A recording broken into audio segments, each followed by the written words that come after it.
Hello friends, તમારું સ્વાગત છે ધોરણ 9 ના વિજ્ઞાનના લેક્ચરમાં. આપણે પેશીઓનો અભ્યાસ કરી રહ્યા છીએ અને લાસ્ટ જે આપણે ભણ્યા એ વર્ધનશીલ પેશીનું ભણ્યા.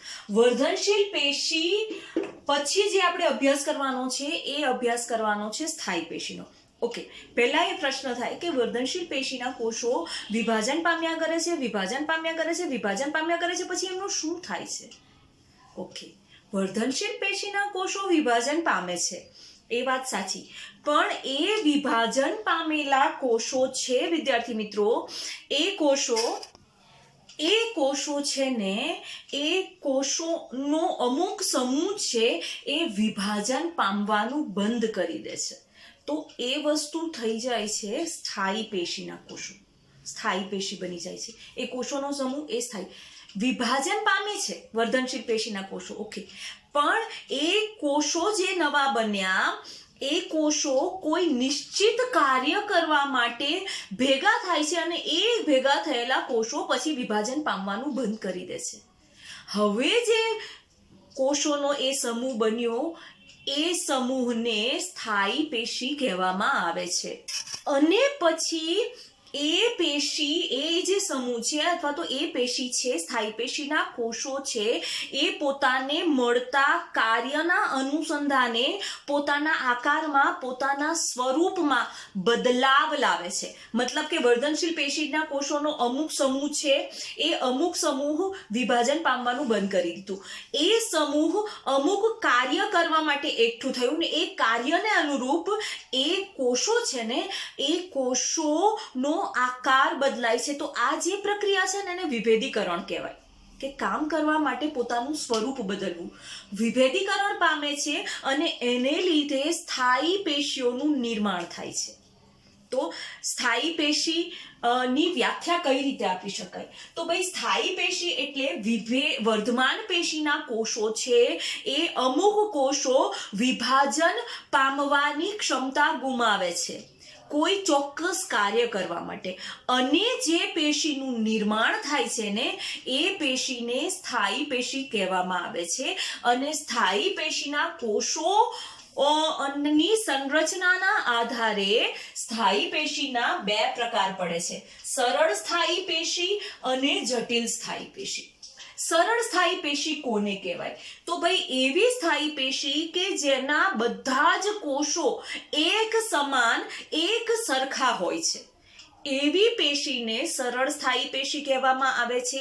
જ્યારે જટિલ સ્થાયી પેશી એટલે એવી પેશી કે જેમાં એક કરતા વધારે પ્રકારના કોષો ભેગા મળીને પેશીનું નિર્માણ કરે છે, એને જટિલ સ્થાયી પેશી કહેવામાં. સરળ સ્થાયી પેશી એક જ પ્રકારના કોષો, અને જટિલ સ્થાયી પેશી એક કરતા વધારે પ્રકારના કોષો ભેગા મળી કોઈ કામ કરવા માટે ભેગા થાય છે અને એનું નિર્માણ કરે છે ને એને જટિલ સ્થાયી પેશી કહેવામાં આવે છે. વનસ્પતિમાં સરળ સ્થાયી પેશીઓ કઈ છે? તો વનસ્પતિની અંદર સરળ સ્થાયી પેશી વિદ્યાર્થી મિત્રો 3 છે. કઈ કઈ છે? તો ભાઈ, મૃદુતક પેશી, બીજું સ્થૂલ પૂર્ણક પેશી અને ત્રીજું દ્રઢોતક પેશી. જ્યારે વનસ્પતિની અંદર મૃદુતક, સ્થૂલકોણક અને દ્રઢોતક પેશી સરળ સ્થાયી પેશી છે, જ્યારે જટિલ સ્થાયી પેશીમાં અન્નવાહક પેશી અને જલવાહક પેશીનો સમાવેશ થાય છે. અન્નવાહક પેશી અને જલવાહક પેશીનો સમાવેશ થાય છે. તો આ સરળ સ્થાયી પેશી અને જટિલ સ્થાયી પેશી. હવે આપણે અભ્યાસ કરીએ વિદ્યાર્થી મિત્રો મૃદુતક પેશીનો. હવે સરળ સ્થાયી પેશીમાં પહેલી પેશી મૃદુતક પેશી. મૃદુતક પેશી કોને કહેવાય? તો ભાઈ, વર્ધનશીલ પેશીના અમુક કોષો છે એ વિભાજન પામવાની ક્ષમતા ગુમાવે છે. આ કોષો છે ને, એ કોષો ઘણી વખત વનસ્પતિ છે ને, એ વનસ્પતિનું આધારોતક રચે છે, એક બેઝ આપે છે, એક આધાર આપે છે. તો આવી પેશી છે ને કે જે વનસ્પતિનું આધારોતક રચે છે, એવી પેશીને મૃદુતક પેશી કહેવામાં આવે છે. તો એની વ્યાખ્યા થઈ ગઈ.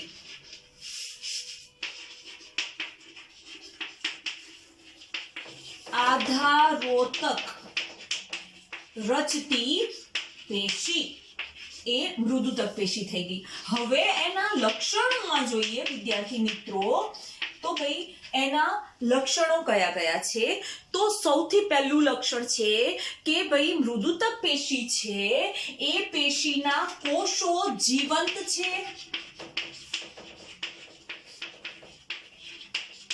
બીજું, એ કોષની કોષ દિવાલ પાતળી હોય છે. પછી ત્રીજું, એ કોષો છે એ કોષોની કોષ દિવાલ પાતળી હોય છે, મોટા ભાગે સેલ્યુલોઝની બનેલી હોય છે. એ કોષો છે જ્યારે એ કોષો એકબીજા સાથે જોડાઈને પેશીનું નિર્માણ કરે છે ને, ત્યારે એ કોષો વચ્ચે આંતરકોષીય અવકાશ જોવા મળે છે. પાતળી અને સેલ્યુલોઝની બનેલી અને કોષ વચ્ચે આંતરકોષીય અવકાશ જોવા મળે. આંતરકોષીય અવકાશ જોવા મળે છે. હવે આપણે એની રચના જોઈએ. એક્ઝેક્ટલી આંતરકોષીય અવકાશ કોને કહેવાય? તો ભાઈ આવી રીતે એના કોષો આવી રીતે આમ ગોઠવાયેલા હોય છે. તો ભાઈ આ જે ખાલી જગ્યા પડી ને, આ જે ખાલી જગ્યા પડી એને કહેવાય આંતરકોષીય અવકાશ. એને આંતરકોષીય અવકાશ કહેવામાં આવે છે. ચોથો પોઈન્ટ એ છે વિદ્યાર્થી મિત્રો કે ભાઈ આ જે મૃદુતક પેશી છે ને, એ મૃદુતક પેશીને તમે એનો અનુપ્રસ્થ એટલે આડો છેદ લો છો. એટલે હું તમને કેવી રીતે સમજાવું કે ભાઈ ભીંડો છે, એ ભીંડોને આમ આડો કાપીને આમ જોઈએ તો એની ડિઝાઇન જુદી દેખાય. એ ભીંડાને ઊભો કાપીને જોઈએ તો એની ડિઝાઇન જુદી દેખાય. તો એવી જ રીતે મૃદુતક પેશી માટે જો તમે આડો છેદ લો છો તો એના કોષો આવી રીતે તમને ગોળાકાર દેખાશે. પણ જો તમે એનો ઊભો છેદ લો છો તો એના કોષો તમને આવી રીતે લંબચોરસ દેખાશે. તો ભાઈ આ ચોથો પોઈન્ટ થઈ ગયો કે ભાઈ અનુપ્રસ્થ છેદમાં એટલે કે આડા છેદમાં કોષો ગોળાકાર દેખાય અને આયામ એટલે કે ઊભા છેદમાં કોષો છે એ કોષો લંબચોરસ દેખાય છે.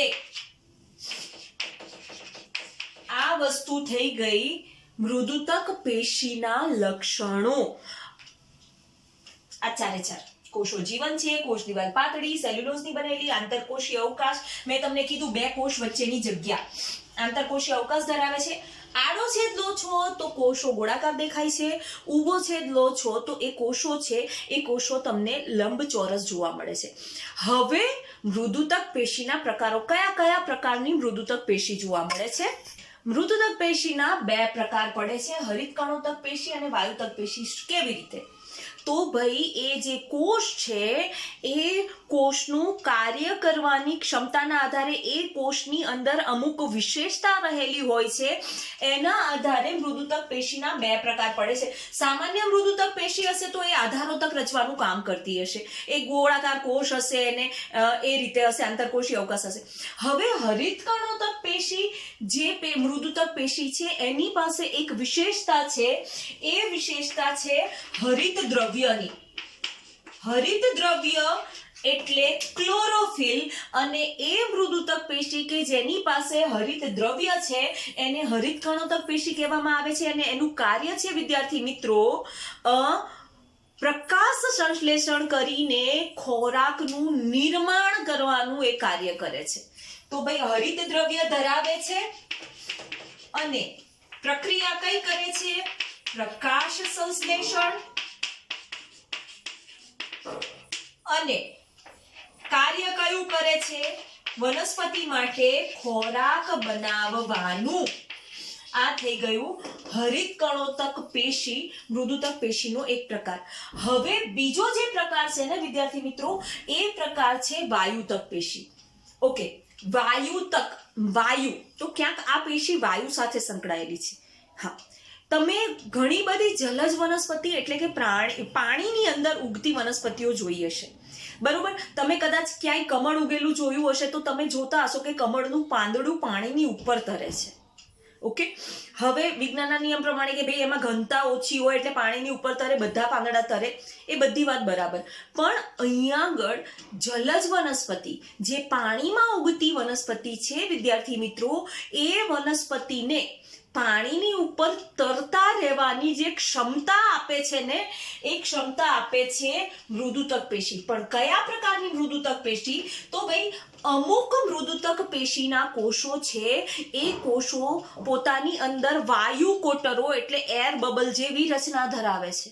મતલબ કે આ મૃદુતક પેશીના કોષો થયા તો આવી રીતે એની અંદર એર બબલ જોવા મળે છે. આવી રીતે આને કહેવાય વાયુ કોટરો.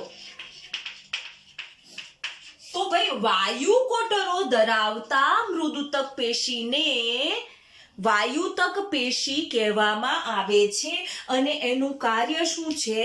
તો ભાઈ વનસ્પતિને એ તરવાની ક્ષમતા એટલે કે તારક ક્ષમતા બક્ષે છે. તો મૃદુતક પેશીના બે પ્રકાર થયા. જો એ હરિતકણ ધરાવતી હોય તો એને હરિત કણોતક પેશી કહેવાય, પ્રકાશ સંશ્લેષણ કરીને ખોરાક બનાવે છે. અને એ જો વાયુ કોટરો ધરાવતી હોય તો એને વાયુતક મૃદુતક પેશી કહેવામાં આવે છે. એ છે એ વનસ્પતિને તારક, જલજ વનસ્પતિને તારક ક્ષમતા બક્ષે છે. તો આ વસ્તુ થઈ ગઈ વિદ્યાર્થી મિત્રો વાયુતક પેશીના પ્રકારો. હવે જોઈએ વાયુતક પેશી ના ઉપયોગો કે એના કાર્યો. બોલવામાં થોડીક મિસ્ટેક થઈ ગઈ. આપણે પ્રકારો જોયા એ મૃદુતક પેશીના, હવે જોવાનું છે મૃદુતક પેશીના કાર્યો. તો સૌથી પહેલું મૃદુતક પેશીનું કાર્ય, એક તો આધારોતક રચીને આધાર આપવાનું કામ કરે છે. મતલબ કે કોઈ પણ એક વનસ્પતિનું કોઈ અંગ છે એમાં આધાર આપવાનું, એ કોષો છે, એ કોષો ત્યાં આધારોતક રચે છે અને આધાર આપવાનું કામ કરે છે. તો એ પહેલો મુદ્દો કે ભાઈ એનું કાર્ય તો આધાર આપવાનું કાર્ય છે. પછી બીજો મુદ્દો, જે આ મૃદુતક પેશીના કોષો છે, એ કોષો બે પેશી વચ્ચે પૂરણનું કામ કરે છે અને એ બે પેશીઓને સપોર્ટ આપે છે, આધાર આપે છે. તો બીજું કે ભાઈ મૃદુતક પેશી છે એ પૂરક પેશી તરીકે પણ કામ કરે છે.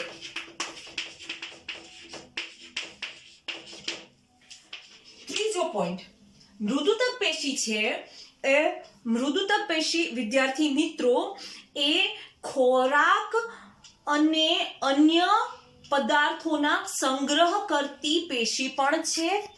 પોષક દ્રવ્યો અને પાણીનો સંગ્રહ કરે છે. તો ભાઈ પોષક દ્રવ્યો અને પાણીનો સંગ્રહ કરે છે. એ સિવાય મૃદુતક પેશી છે એ મૃદુતક પેશી પ્રકાશ સંશ્લેષણ કરી ખોરાક બનાવે છે અથવા તો ખોરાકનું ઉત્પાદન કરે છે. આ સિવાય મૃદુતક પેશી છે એ જલીય વનસ્પતિઓ છે એ જલીય વનસ્પતિઓને આધાર આપે છે, એને તરવાની ક્ષમતા આપે છે.